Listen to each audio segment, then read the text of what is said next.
Welcome to finding map YouTube channel. Vishwanathdev రాయర్లో ఒక కోట నిర్మించాలనుకున్నారు.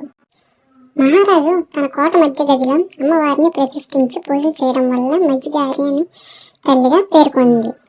మజ్జిగారి అంటే మధ్య గదిలో వెలిసిన తల్లిగా పేరు వచ్చింది. ఒడిశాకి ఆంధ్ర రాష్ట్రం దగ్గర ఉండడం వలన తెలుగు ప్రజలు అమ్మవారిని దర్శించడం కోసం వెళ్ళేవారు. అలా తెలుగు వాళ్ళు మజ్జిగారి అని కాస్త మజ్జిగౌరమ్మగా తల్లిగా పేరు పొందింది.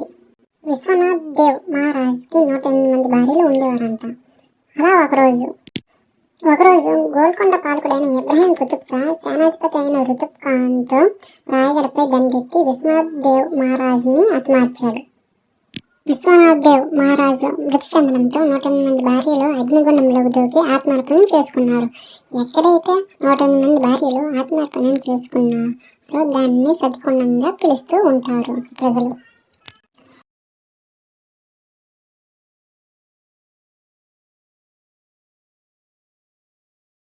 మహారాజు చనిపోవడం వల్ల కోటలో ఉన్న అమ్మవారిని పూజలు చేయడం మెల్లగా తగ్గుతూ వచ్చాయి. ఆ తర్వాత బ్రిటిష్ పరిపాలన రావడంతో బ్రిటిష్ వాళ్ళు విశాఖపట్నం నుంచి రాయపూర్కి రైల్వే లైన్ ప్రారంభించాలనుకున్నారు. ఈ రైల్వే లైన్ రాయగడ మీద నుంచి వెళ్ళాలి. గౌరమ్మ తల్లి ఆలయం పక్కన నాగవల్లి నది ప్రవహిస్తుంది. నాగవల్లి నదిపై బ్రిటిష్ వాళ్ళు బ్రిడ్జ్ నిర్మించాలనుకున్నారు.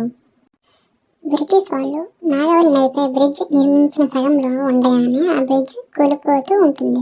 అలా ఒకరోజు అమ్మవారు ఒక బ్రిటిష్ వాళ్ళలో ఒకరికి కలలో కనిపించి, నాకు నాగవల్లి నది ఒడ్డున ఆలయం నిర్మిస్తేనే ఆ బ్రిడ్జ్ నిలబడుతూ ఉంటుంది అని కలలో చెప్పారు.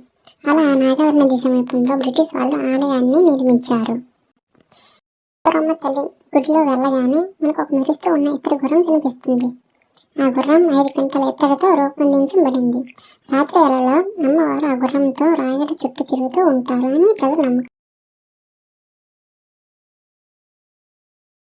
మజ్జి గౌరమ్మ తల్లి ఆలయం మధ్యలో ఒక పెద్ద చెట్టు కనిపిస్తూ ఉంటుంది. దాన్ని ముడుపుల చెట్టు అంటారు. మనకి ఏ కోరికలు ఉన్నా ఆ చెట్టుకి ఎర్రని వస్త్రాలతో గాజుల్ని ముడుపు కట్టి మనకి ఏ కోరికలు ఉన్నా అమ్మవారిని మొక్కుతూ ఉంటారు ప్రజలు. వీడియో నచ్చినట్లయితే లైక్, షేర్, సబ్స్క్రైబ్ చేయండి ఫ్రెండ్స్.